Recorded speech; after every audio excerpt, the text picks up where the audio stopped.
खुद एसी वाली गाड़ी में मेरा भी दिल चाहता है मैं बैठूँ, हम सब का दिल चाहता है सुकून करें अपने अपने बच्चों के साथ, फैमिली के साथ। लेकिन हम यहाँ खज्जल हो रहे हैं कि जिन लोगों को हम जवाब दे हैं वो लोग जो है हमसे क्या थको करते हैं।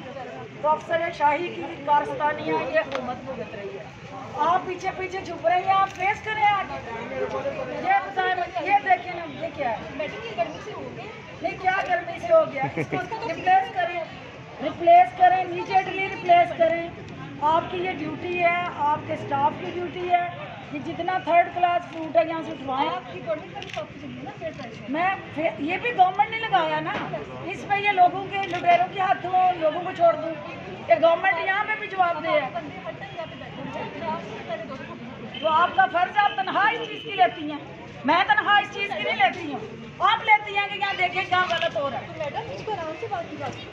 आपकी उस वक्त से कभी आपको कहाँ से बरामद कर रहे हैं? आप विजिट पे आई हैं, आप तो रश सबके लिए है, आपके लिए आप कोई आसमान से उतरी हुई है? बिल्कुल आसमान से नहीं उतरी, बाकियों के लिए रश नहीं है।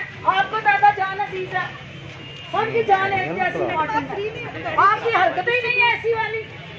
जिस मुबारक ने आपको लगाया उससे पूछते हैं ये तरीका क्या नहीं है तुम्हारा? तुम VIP ड्राइंग रूम में बैठो जाके, ये कौन सा तरीका तुम्हारा?